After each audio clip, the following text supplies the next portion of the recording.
بسم اللہ الرحمن الرحیم۔ اس تصویر میں یوٹرس کے اندر فائبرائڈ دکھائے گئے ہیں۔ فائبرائڈ کیا ہیں؟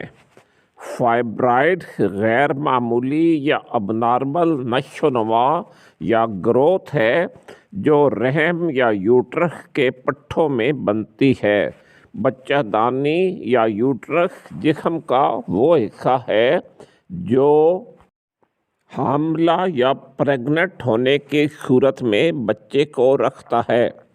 لوگ بعض اوقات فائبرائڈ کو ٹیومر یا کینسر کہتے ہیں، لیکن فائبرائڈ ٹیومر یا کینسر کی ایک شکل نہیں ہے، یا سمپلی ایسے کہیں گے کہ یہ کینسر قطعاً نہیں ہے۔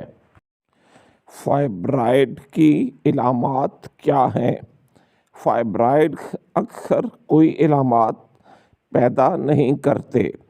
جب وہ علامات کا سبب بنتے ہیں تو یہ علامات ہوتی ہیں بھاری ادوار یعنی بھاری پیریڈ میں بلیڈنگ زیادہ ہوتی ہے، درد، دباؤ یا پیٹ میں بھاری پن کا احساس ہوتا ہے۔ اکثر چھوٹا پیشاب کرنے کی ضرورت ہوتی ہے، یعنی لگتا ہے کہ چھوٹا پیشاب ضرورت سے زیادہ آ رہا ہے، یا آپ کو زیادہ دفعہ چھوٹے پیشاب کے لیے واش روم میں جانا پڑتا ہے۔ آپ کے آنتوں کی حرکت کم ہوتی ہے، یعنی آپ کو قبض کی شکایت ہوتی ہے یا کانسٹیپیشن کی شکایت ہوتی ہے۔ آپ کو پریگننسی یا پریگننٹ ہونے میں مشکل کا سامنا کرنا پڑتا ہے، یعنی پریگننسی نہیں ہو پا رہی ہوتی۔ فائبرائڈ ہونے کی صورت میں پیریڈ ہیوی ہو سکتے ہیں، یعنی زیادہ بلیڈنگ ہوتی ہے اور آپ کو زیادہ دفعہ یورین کے لیے باتھ روم جانا پڑتا ہے۔ فائبرائڈ ہونے کی صورت میں آپ کو پی کرنے کے لیے زیادہ دفعہ باتھ روم میں جانا پڑتا ہے۔ فائبرائڈ کا علاج کیسے کیا جاتا ہے؟ ہر ایک علاج کے اپنے خطرات اور فوائد ہیں۔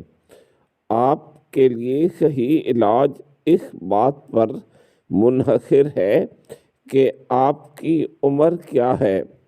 زیادہ تر فائبرائڈ جب آپ کا مینوپاز ہوتا ہے، یعنی آپ کے پیریڈ بند ہوتے ہیں، تو اس کے بعد سکڑ جاتے ہیں۔ آپ کا علاج اس پر بھی ڈیپینڈ کرتا ہے کہ کیا آپ مستقبل میں یعنی فیوچر میں پریگننٹ ہونا چاہتی ہیں۔ کیا آپ کے جسم میں فائبرائڈ کی وجہ سے اتنا خون بہہ گیا ہے کہ آپ کو خون کی کمی کی حالت یا انیمیا ہے؟ یہ ڈیپینڈ کرتا ہے کہ آپ کے فائبرائڈ کا سائز کتنا ہے، کتنے فائبرائڈ ہیں، اور یہ فائبرائڈ یوٹرس میں کس جگہ پر واقع ہے۔ آپ کے پاس جو مختلف آپشنز ہیں، آپ ان کے بارے میں یعنی ان کے کیا فائدے ہیں اور کیا نقصان ہیں، کیسے محسوس کرتی ہیں۔ ان تصویروں میں یہ دکھانے کی کوشش کی گئی ہے کہ فائبرائڈ یوٹرس میں کہاں کہاں موجود ہوتے ہیں۔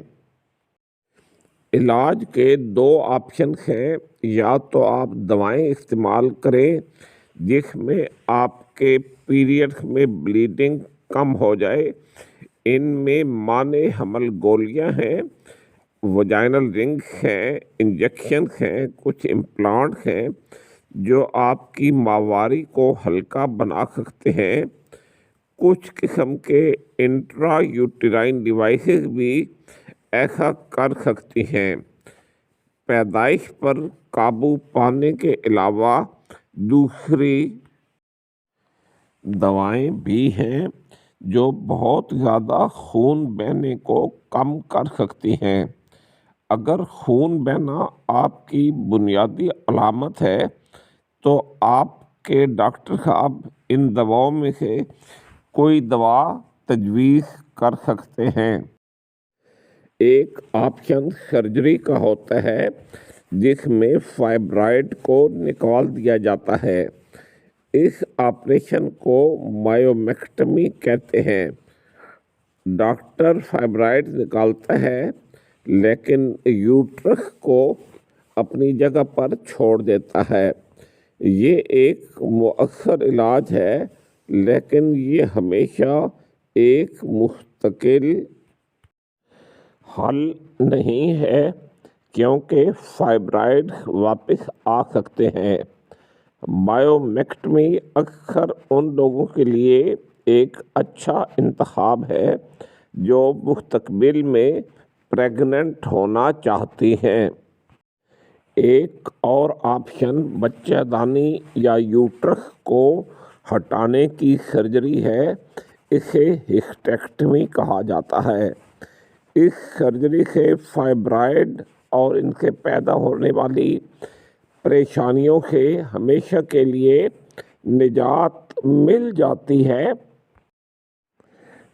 لیکن اگر آپ ہسٹیکٹمی کرواتے ہیں یعنی یوٹرس کو نکلوا دیتے ہیں تو فائبرائڈ تو واپس نہیں آئیں گے لیکن آپ فیوچر میں پریگننٹ ہونے کے قابل قطعاً نہیں ہوں گی۔